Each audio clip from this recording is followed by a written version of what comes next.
Ya, pemirsa, kembali di Lunch Talk. Saat ini kita sudah kehadiran dua narasumber kita ya, Mendy ya. Ada Mas Ferdian Shendi, salah seorang flight attendant dari salah satu maskapai penerbangan. Tadi kalau kita lihat video tadi, bukan bermaksud untuk membuka luka para keluarga korban KIZZ, tapi untuk mengingatkan dan kita memberikan doa terbesar kita untuk para korban. Bahwa sudah digalang dukungan, terutama dari industri penerbangan. Seperti itu ya, Mas Ferdi. Apa yang menginspirasi kemudian Anda untuk membuat video dukungan tadi? Ya, awalnya sebagai bentuk dukungan juga kan kita juga prihatin yang melihat korban dan juga keluarganya. Terus juga saya disuruh sama teman-teman yang lain juga pengen ngasih positif support buat yang lain. Makanya saya juga di akhir kan dikasih senyum dari teman-teman flight attendant juga buat ya udah ya oke, kita bisa ikhlas dan bisa maju ke depan lah, atau bisa kayak gitu. Nah, ini sebagai flight attendant, mungkin kita sebagai penumpang ya Cap, kita melihat flight attendant hanya sebagai quote unquote yang melayani penumpang di atas pesawat, tapi sebenarnya pasti ada tugas berat juga yang harus dijalankan oleh flight attendant selain sebagai rekan pilot dan co-pilot. Sebenarnya tugas seperti Tugas apa? utamanya sebenarnya itu safety yang paling utama. Safety. Ya, menjaga keselamatan penumpang, keselamatan diri kita sendiri sebagai flight attendant di sana dan ya sampai landing.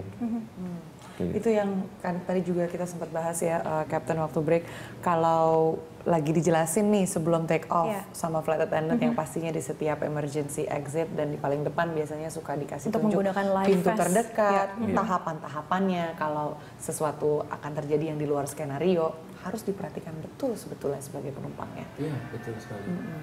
Kadang-kala penumpang suka mengabaikan instruksi, pengarahan, informasi dari pramugari yang sedang demonstrasi live vest, instruksi penyelamatan pada saat terjadi emergency baik itu di darat maupun di laut.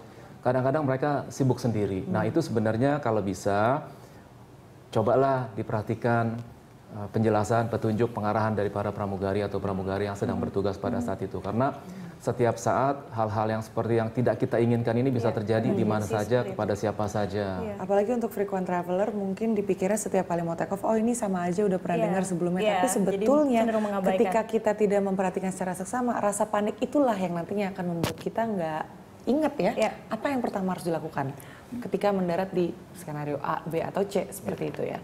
Pernah nggak Mas Ferdi mungkin ada pengalaman penumpang atau dan dalam kondisi yang di mana kapten itu harus melakukan tadi di segmen sebelumnya Kapten Hanafi sempat bercerita tadinya mau landing tapi nggak jadi karena ada cuaca buruk. Itu pun pastinya pramugarinya harus menyampaikan, mengkomunikasikan itu kan. Tapi kalau untuk sampai kayak gitu sih belum pernah ya, selama ini masih aman-aman aja. Tapi biasanya kalau misalkan kita lagi surfing, lagi layani penumpang, ngasih makan segala macam, masuk cuaca buruk, itu kan biasanya ada tanda fasten seatbelt-nya on. Kita bikin announcement untuk menggunakan sabuk pengaman dan juga nggak pakai toilet. Tapi kalau misalkan memang turbulensinya itu memang udah kencang, biasanya ada notif dari captain lewat announcement, itu kita balik lagi ke jump seat masing-masing, ke tempat duduk kita.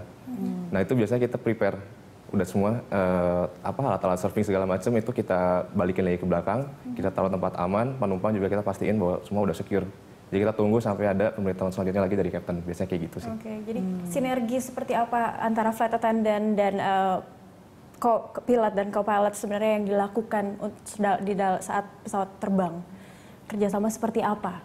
Kerjasamanya karena kita di dalam nggak bisa lihat yang di luar, itu kan mata cockpit yang di depan ya. Biasanya nanti info ke belakang, dari belakang kita juga lakukan preparation, kalau misalnya udah siap kita info lagi ke depan, kalau semua udah siap gitu. Udah aman. Tadi yang Kapten Hanafi sempat share juga ya, kabin 1, share ke kabin 2 dan seterusnya. Seperti itu. Jadi kalau misalkan Kapten mengumumkan we're going into turbulence atau sesuatu seperti itu ya. Kalau Anda lagi surfing, itu bukan pertama kali Anda mendengarnya kan, pastinya sudah ada komunikasi sebelumnya ya. Oke. Nah, untuk yang terakhir mungkin closing statement dari Kapten Hanafi dan Mas Ferdian terkait keselamatan. Keselamatan yang harus diutamakan saat penerbangan dan melihat dari tragedi KIZZ 8501 dan berdasarkan pengalaman kalian. Silakan Kapten. Kalau kejadian seperti itu kejadian yang tidak diinginkan tentunya, atau tidak diharapkan, atau tidak di planning. Karena cuaca buruk tersebut tiba-tiba yang dihadapi, lalu bencana tersebut juga kita nggak tahu seperti apa kejadiannya. Kalau untuk kami Ya, yang perlu kita aware ataupun perhatikan, khususnya pada saat kejadian yang akan menimpa pesawat-pesawat lain dengan kondisi yang sama di cuaca seperti itu, tentunya preparation kita akan lebih baik, lebih sempurna lah. Karena kejadian seperti ini diharapkan jangan sampai terulang lagi kepada siapapun juga. Ya, baik. Nah, itu. Jadi lebih ada kesiapan dan koordinasi yang lebih baik lagi untuk kedepannya antara baik dari pilot yang menerbangkan dan pihak-pihak seperti ATC dan pihak pendukung lainnya. Dan tentunya kita tunggu terus ditemukannya black box ini untuk pelajaran bagi dunia penerbangan itu sendiri, apa yang sebetulnya terjadi. Betul, itu yang kita Lalu dari flight attendant sendiri untuk menyampaikan keselamatan itu penting loh para penumpang. Jadi jangan mengabaikan, saya mungkin ada yang ingin disampaikan kepada penumpang supaya tidak lagi mengabaikan hal kecil tapi itu penting loh, life vest dan memperhatikan segala sesuatu yang disampaikan oleh flight attendant.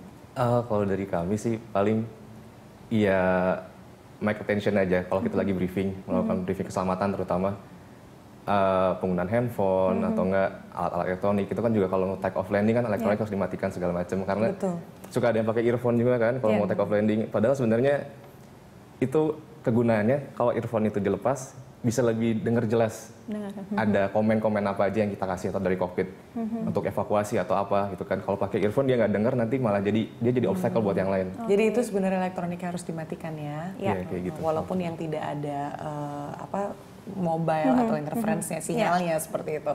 Baik, terima kasih Kapten Hanafi dan juga Mas Ferdian Shandy sudah hadir dan berbagi informasi bersama Berita Satu siang ini. Semoga bermanfaat. Pemirsa, demikian dialog siang khas Berita Satu Lunch Talk.